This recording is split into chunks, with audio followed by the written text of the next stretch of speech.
नमः संस्कृताय। जय हिंद, जय भारत। प्रिय दोस्तों, बच्चों,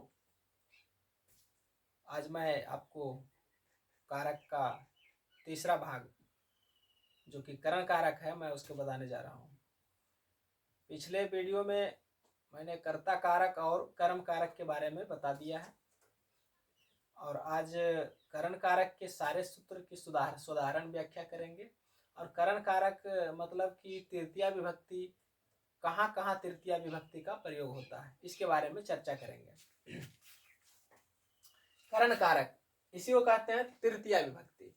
तो करण कारक को पढ़ने के लिए एक सूत्र है ना, एक सूत्र है जो है साधक तमम, है ना, साधक तम, साधक तम, साधक तमम, साधक तमम करणम,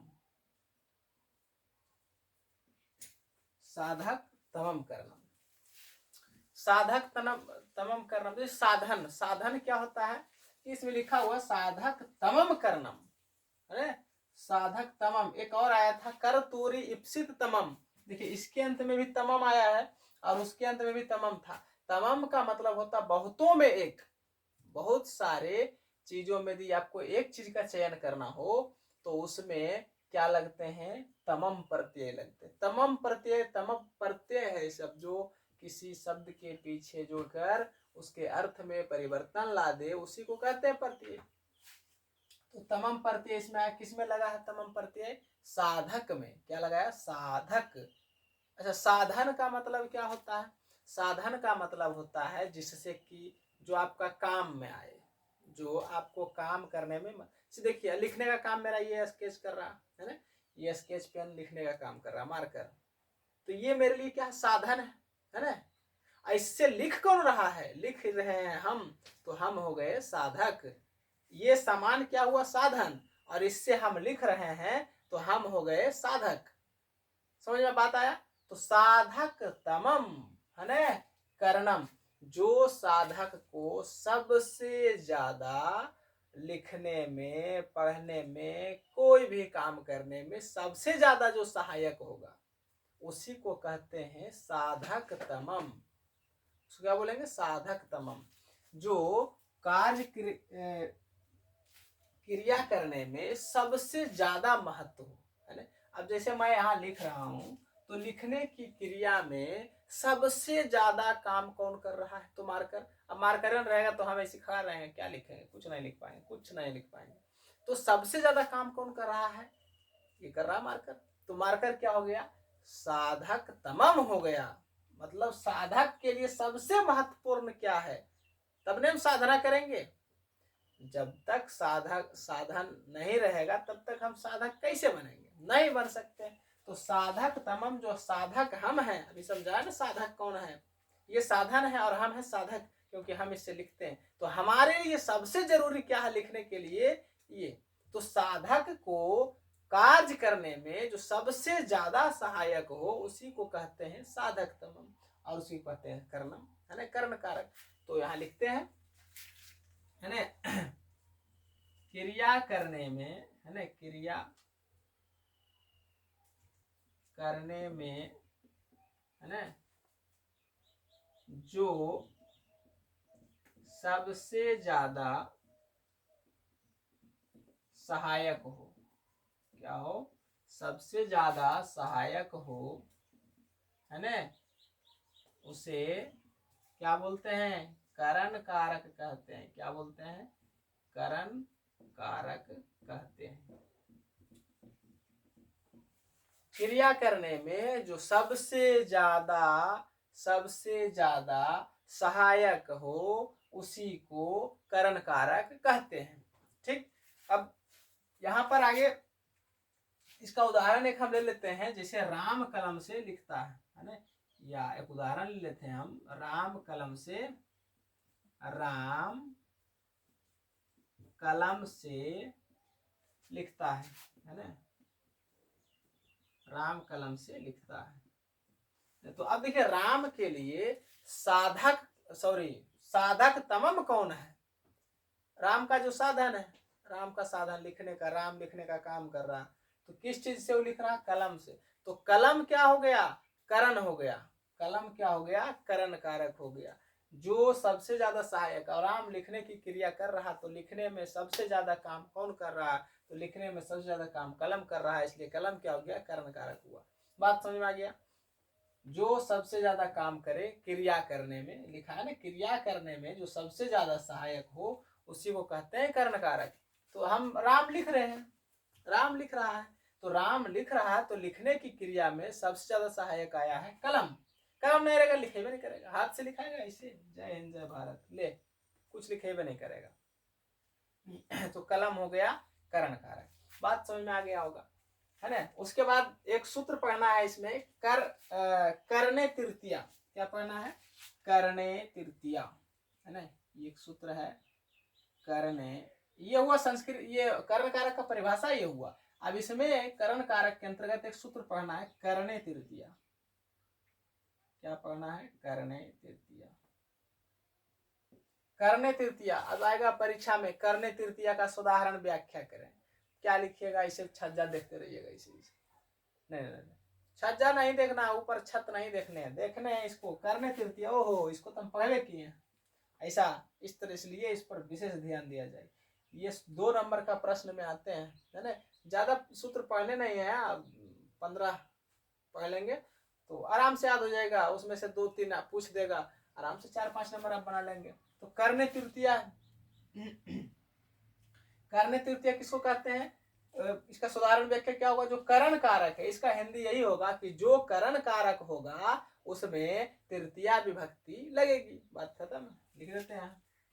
जो करण कारक होगा उसमें तृतीया विभक्ति लगती है। जो करण कारक होगा, तो इसकी हमने व्याख्या कर दी। सोदाहरण व्याख्या करें, करण करणे तृतीया सूत्र का सोदाहरण व्याख्या करें तो इसका तो व्याख्या हमने कर दिया, और उदाहरण देना है इसका। तो उदाहरण आप ले लेंगे, है ना? राम रथ से जाता है, से जाता है।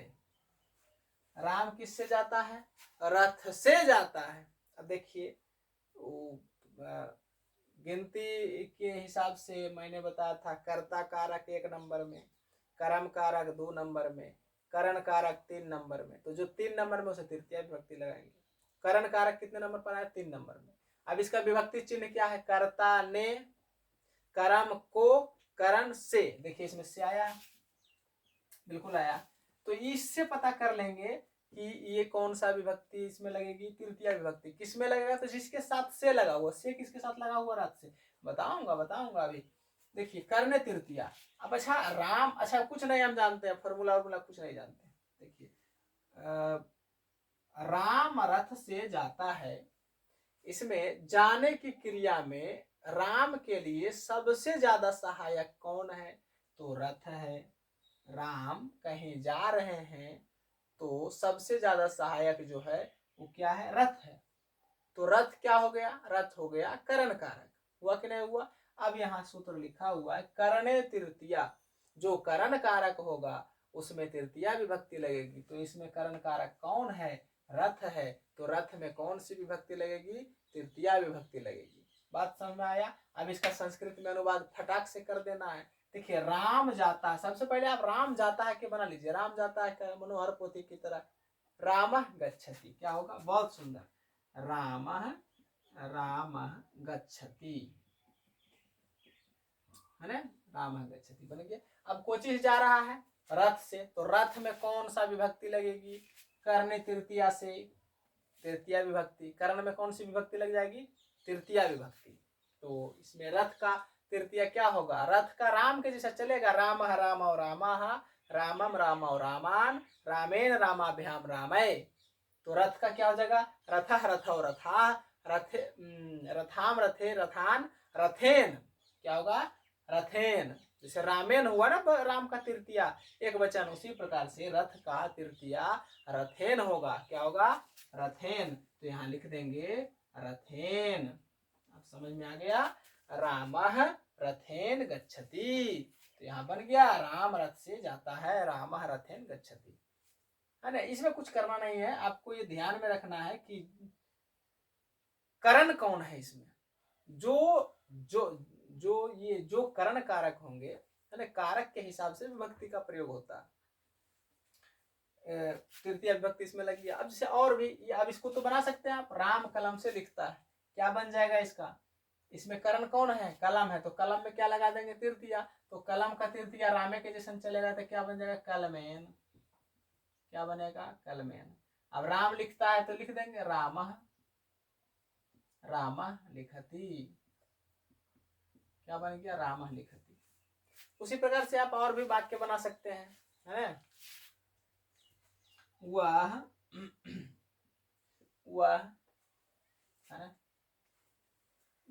चम्मच से खाता है, चम्मच से खाता है। वह चम्मच से खाता है ना। कोई आदमी चम्मच से खाता है? हाँ, वो शहर वाला आदमी खाता है, देहात वाला आदमी नहीं खाता है। देहात वाला आदमी चम्मच से खाएगा तो उसका पेटे नहीं भरेगा, जिरी जिरी खाएगा। वैसे होता थोड़ी, चम्मच से नहीं खाने को, चम्मच से नहीं खाने को। जब तक जबरदस्त भरपेट ये चपक के ना जाए तब तक मजा ना आवे। तो वह चम्मच से नहीं खाने को, है ना। यहाँ लिखा है वह चम्मच से खाना, खाए कुछ हो हमको उससे मतलब नहीं है, इसको ट्रांसलेशन बनाना, तो केवल इसमें मजाक के लिए बता दिया। वह चम्मच से खाता है ना। तो वह यहाँ चम्मच क्या हो गया? साधक हो गया, सॉरी साधकतम हो गया। ये क्या हो गया? करण कारक। जो खाने का क्रिया और खाने की क्रिया में जो सबसे ज्यादा सहायक होता है उसी को कहते हैं करण। तो करण में करने तृतीया से करण कारक में तृतीया विभक्ति लगेगी। तो चम्मच में क्या लग जाएगा? तृतीया, रामे के जैसन होगा। तो चम्मच का हो जाएगा चमसेन। क्या होगा? चमसेन, चमसेन हो गया। अब यहाँ वह का क्या होता है? सह, तो लिख देंगे सह। और खाना का खादती, तो सह खादती, है ना। सह चमसेन खादती। समझ में आ गया? अब जैसे वह तुम घोड़े से जाते हो, है ना। तुम घोड़ा से जाते हो, तुम घोड़ा से जाते हो। अब इसमें सबसे ज्यादा काम कौन कर रहा है? घोड़ा। तो घोड़ा क्या हो जाएगा? करण कारक। करण कारक में कौन विभक्ति? तृतीया विभक्ति। तो अश्व का क्या हो जाएगा? अश्वेन। अश्व का राम के जैसा ही चलेगा, तो अश्व का तृतीया अश्वेन। तो तुम का क्या होता है? तुयम, है ना। तुयम लिख दिया। अच्छा, घोड़ा का एक वचन अश्वेन, अश्वेन। जाना का गच्छ, है ना।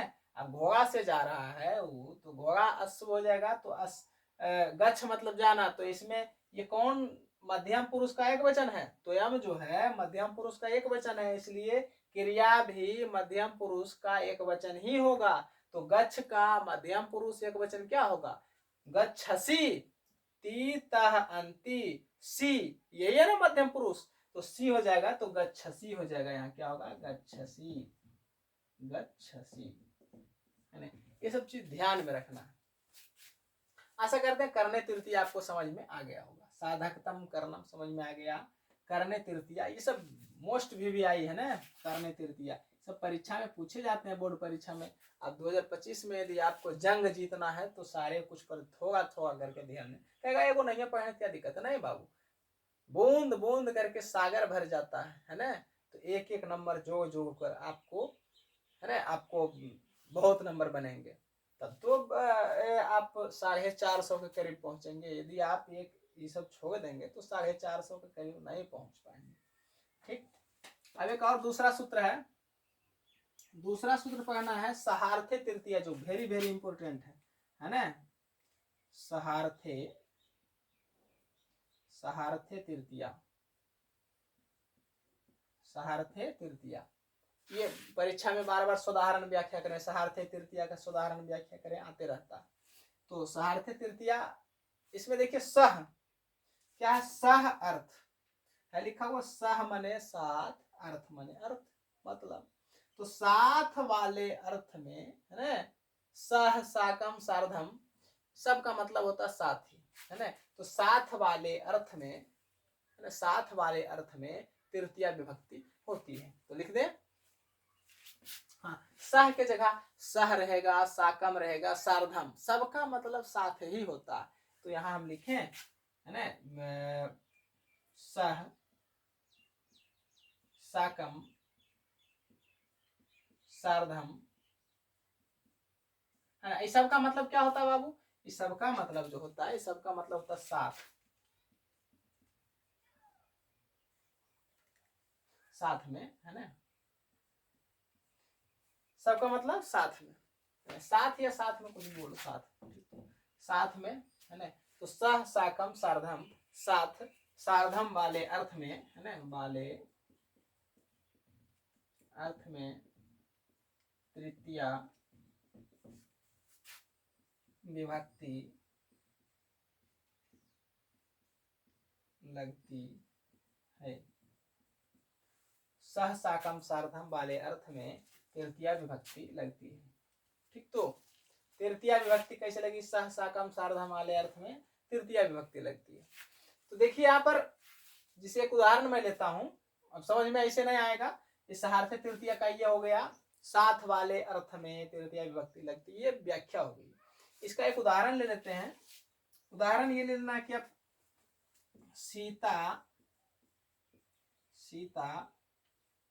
राम के साथ जाते हैं। अब देखिए, सीता राम के साथ जाते हैं, तो तृतीया किसमें लगाना है? आपको इससे तो समझ में नहीं आएगा। सहसाकम सार्धम वाले अर्थ में तृतीया विभक्ति लगती है, तो तृतीया लगेंगे किसमें?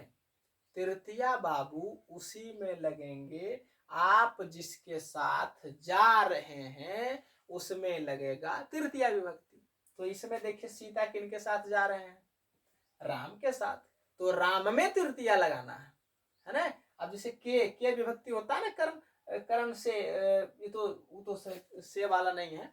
यहाँ पर आपको समझना है, ये का के की वो नहीं है, ये संबंध नहीं है। तो राम के साथ जा रहा है, यहाँ सीधा देखना साथ, है ना। जिस वाक्य में साथ रहे, है ना, उस वाक्य में जो प्रधान होगा, कौन? जो प्रधान होगा उसमें क्या लगाना है? तृतीया विभक्ति। अब प्रधान का मतलब क्या हुआ? जैसे यहाँ लिखल है सीता राम के साथ जाते हैं, तो आप जिसके साथ जा रहे हैं उन हुआ प्रधान की, आप हुए, आप तो पीछे पीछे बॉडीगार्ड है। अब जैसे मुख्यमंत्री, प्रधानमंत्री साहब जाते हैं कहीं, तो उनका बॉडीगार्ड बगल में काला ड्रेस वाला होते हैं, एसपीजी, क्या पता नहीं उसका फुल फॉर्म होता है, एसपीजी होता है, एनएसजी होता है, सब उनके बॉडीगार्ड। तो प्रधान उसमें कौन हुआ? मोदी जी हुए, है ना। मोदी जी हुए, ना कि उनका गार्ड हुआ। तो जिसके साथ में आप जा रहे हैं, अब सीता राम के साथ जा रहे हैं, तो राम ने हुआ प्रधान। हाँ, यदि राम सीता के साथ जाते तो सीता प्रधान होता। तो जिसके साथ आप जाइएगा उसमें लगाइएगा तृतीया। तो सीता किसके साथ जा रहे हैं? राम के साथ जा रहे हैं, तो राम में क्या लगा देना? तृतीया। राम का तृतीया रामेन, है ना। समझ में आ गया होगा। सीता किस, इसका क्या बनेगा? संस्कृत अनुवाद क्या होगा इसका? नहीं लिख दिया था, यथा मैंने जैसे होता, तो जगह सीता रामेन हो जाएगा। यहाँ राम के साथ, है ना, राम का क्या हो जाएगा? Ramen, ramen. अब देखिए, साथ का संस्कृत सह भी होता है, साकम भी होता है, सार्धम, तीनों में से कुछ भी लिख दे। सह सबसे आराम है ना, तो सह लिख देंगे। क्या लिखेंगे? सह। अब यहाँ देखिए, जाने, तो सीता क्या है? प्रथम पुरुष का एक वचन, तो प्रथम पुरुष का एक वचन ये हो जाएगा गच्छति। क्या हो जाएगा? सीता रामेन सह गच्छति। क्या बनेगा? सीता रामेन सह गच्छति। यही आपको अब समझ में आ गया होगा कि सहार्थे तृतीया का मतलब क्या होता है। साथ वाले अर्थ में, सह साकम सार्धम वाले अर्थ में तृतीया विभक्ति लगती है ना। ये संस्कृत में ही हमने लिख दिया, सबका मतलब साथ ही होता है, वाले अर्थ में तृतीया विभक्ति लगती है। तो जो जिसके साथ जाता है उसमें लगाएंगे तृतीया विभक्ति। सीता राम के साथ जा रहे हैं, तो हमने राम में क्या लगा दिया? तृतीया विभक्ति। अब जैसे और भी लगा देते हैं, जैसे पिता पुत्र के साथ जाते हैं, पिता पुत्र के साथ जाते हैं। हाँ, अक्सर पुत्र ही पिता के साथ जाता है, लेकिन यहाँ पिता जा रहे हैं पुत्र के साथ। पुत्र बड़ा हो गया, अब पुत्र के साथ जा रहे हैं पिता, है ना। तो इसमें किनके साथ? प्रधान कौन हुआ? पिता नहीं हुआ। ऐसा नहीं कि बड़ा है तो वही हो गए, नहीं नहीं नहीं, ऐसी कोई बात नहीं है। अब पिता जा रहे हैं पुत्र के साथ, तो पुत्र प्रधान हो गया, बड़ा हो गया पुत्र। यहाँ तो पुत्र में क्या लगा देंगे? तृतीया लगा देंगे। आप जिसके साथ जा रहे हैं उसमें लगाएंगे तृतीया। तो लगा दें इसमें तृतीया, बिल्कुल लगा देना। तो पिता का पिता हो जाएगा बाबू, है ना। पिता, पुत्र का तृतीया पुत्रेन, पुत्र का क्या हो जाएगा? पुत्रेन, पुत्रेन सह गच्छति, है ना। पिता पुत्रेन सह गच्छति। तो आपको समझ में आ गया होगा, है ना। आशा रखते हैं ये दोनों फार्मूला, करने तृतीया, सहार्थे तृतीया, ये दोनों समझ में आ गया होगा, जो काफी इंपॉर्टेंट है। एक और है यनांग विकार, नीचे में आपको दिखेगा नहीं, इसको मिटा करके जब तक आप इसको नोट कर लीजिए, है ना। अब एक और आप हमको बना करके दिखाइएगा। एक मैं यहाँ लिख देता हूँ वाक्य, उसको उसका संस्कृत में अनुवाद करके आप हमको बताएंगे, है ना। जैसे लिखा रहेगा लक्ष्मण राम के साथ जाते हैं। आपको बताना है इसका संस्कृत अनुवाद क्या होगा, और इसको आप उतार लीजिए, और फिर हम इसको मिटा करके फिर एक तीसरा सूत्र जो है यनांग विकार, मैं उसको बताऊंगा।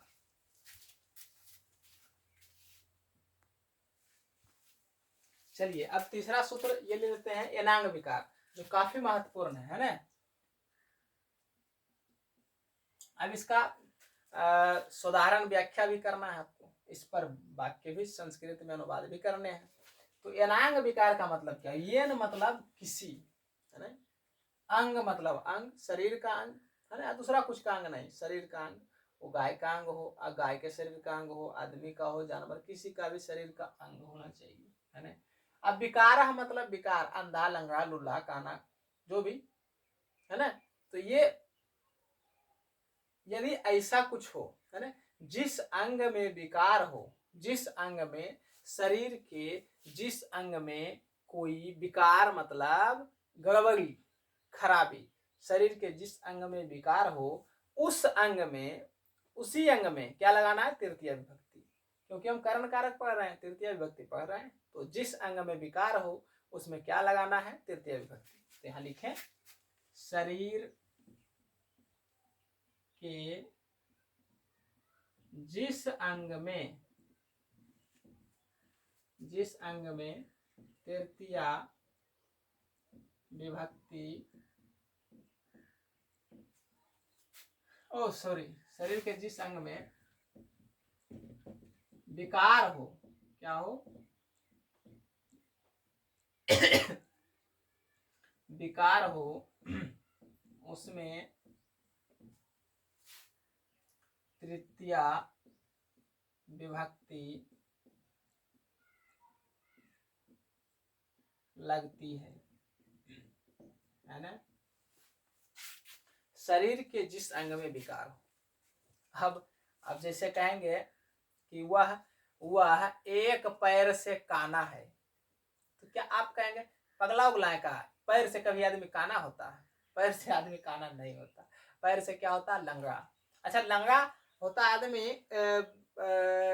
एक पैर से, दोनों पैर से क्या होते हैं? लोथ हो जाते हैं, दोनों पैर से बस खत्म, है ना। दोनों पैर से आप उसको कहते हैं पूरी तरह से विकलांग, खत्म। लेकिन लंगड़ा होता है आदमी एक पैर से, चाहे कुछ भी, कोई जानवर हो तो लंगड़ा होगा एक पैर से, है ना। तो यहाँ पर यदि मैं आपको लिखूं, है ना, वह एक पैर से लंगड़ा है, क्या है? एक पैर से लंगड़ा है। भैया पैर से तो काना हो नहीं सकता, पैर से अंधा होता है क्या? पैर से अंधा नहीं होंगे। तो यहाँ पर लिखेंगे वह एक पैर से लंगड़ा है। तो कौन से अंग में विकार है आप बताइए? पैर में, लिखा है पैर में, तो पैर में विकार है। अब ऐसे करके चलते रहेगा, है ना। तो ये विकार है, पैर में क्या है? लंगड़ा है। तो क्या लिखा, शरीर के जिस अंग में विकार हो उसमें तृतीया विभक्ति लगानी है। तो किस अंग में विकार है, पैर में, तो पैर में क्या लगा देना है, तृतीया। एक पैर में क्या लगा देना है, तृतीया विभक्ति। तो बना दें इसको, है ना, क्या बनेगा, सह, एक का हो जाएगा तृतीया एकेन, है ना, एक का हो जाएगा एकेन। पैर का पाद मतलब पैर और पादेन मतलब पैर हो जाएगा, इसमें तृतीया विभक्ति लगा देंगे, पाद मतलब पैर और पाद में तृतीया लगाएंगे तो पादेन हो जाएगा। क्या बनेगा, पादेन।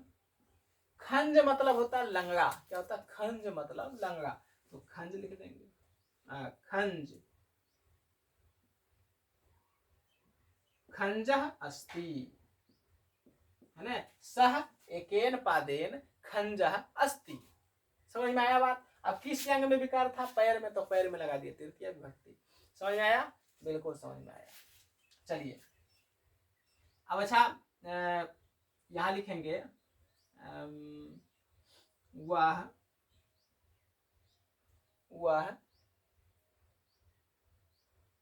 काना है ना, वह एक आंख से काना है, एक आंख से काना है ना, वह एक आंख से काना है। क्या एक आंख से अंधा हो सॉरी, एक आंख से अंधा हो सकता है क्या, अंधा दोनों आंख से हो सकते हैं, अंधा एक आंख से नहीं। अंधा किसको कहते हैं, जिसको पूरे आंख बंद है, इसे सूरदास, खत्म कहानी, कुछ दिखिए नहीं रहा, इधर जाना है, इधर जाना है, उधर जाना है, कुछ नहीं। एक आंख से काना हो सकता है, इसे करके आदमी देख सकता है। इसे कौआ, कौआ कहता कौआ काना होता है, इसे करके देखेगा, ये है ना, इसे कहता कि राम भगवान मार दिए थे तीरों का रखिए में जो, तो एगो आंख से अभी भी नहीं दिखता। अब पता नहीं, हम तो नहीं देखे कौआ कैसे दिखता है, शायद ऐसे करके देखता है, कभी कभी हो सकता है। तो वह एक आंख से क्या है, काना है। आदमी एक, कोई भी जीव हो एक आंख से काना होगा। तो यहाँ पर किस अंग में विकार हुआ, आंख में।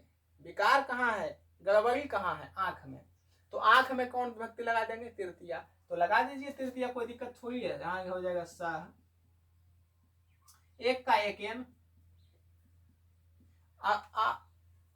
अक्ष मतलब होता है आंख, तो अच्छेन हो जाएगा, क्या होगा, अच्छेन,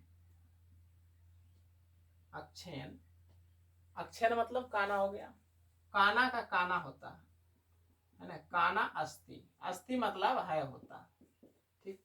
तो जिस अंग में विकार हुआ उसमें आपने लगा दिया तृतीया, तो हो गया वह सह एकेन अच्छेन काना अस्थि। फिर और भी बनाएंगे, वह पीठ से कुबड़ी है ना, वह पीठ से कुबड़ी है। ध्यान दे, कुबड़ा नहीं है, कुबड़ा नहीं है, कुबड़ी है। यहाँ स्त्रीलिंग है, तो क्या हो जाएगा, इस सह, सॉरी सा नहीं, सा होगा, क्या होगा, सा। अब पीठ का पृष्ठ, तो पृष्ठ का तृतीया क्या हो जाएगा, पीठ में है ना क्या बड़ी, पीठ से ही कुबड़ा हो सकता है। कि पीठ से लंगड़ा आदमी होता है क्या, पीठ से लंगड़ा नहीं होगा, पीठ से कुबड़ी होगा। तो पीठ में क्या लगा देगा, पृष्ठ में, पृष्ठ का मतलब पीठ होता है, तो पीठ का, पृष्ठ का तृतीय हो जाएगा पृष्ठेन, क्या होगा, पृष्ठेन, पृष्ठेन।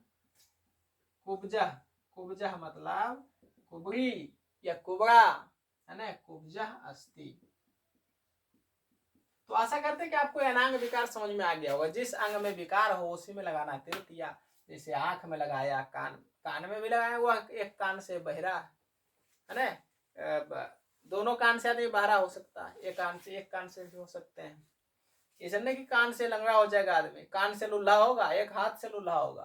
तो समझ में आ गया होगा। तो आप अब हमको कमेंट में बताएंगे, एक संस्कृत का एक अनुवाद करके कमेंट में करिए, बताइएगा कि राम, राम नहीं, कुछ और ले लेते हैं, मोहन,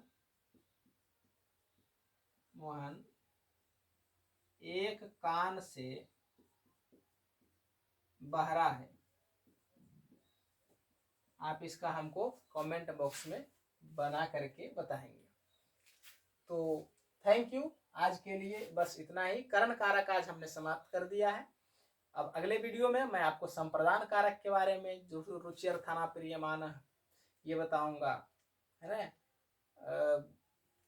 इन सारे चीजों के बारे में, संप्रदान के बारे में संपूर्ण जानकारी दूंगा।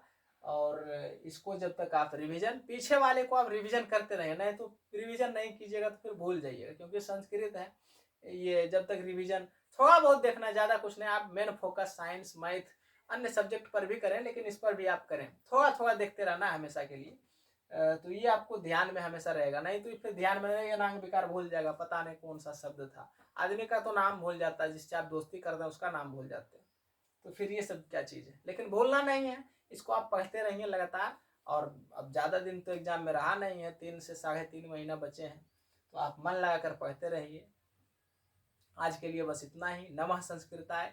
जय हिंद, जय भारत। स्वस्थ रहिए और पढ़ते रहिए।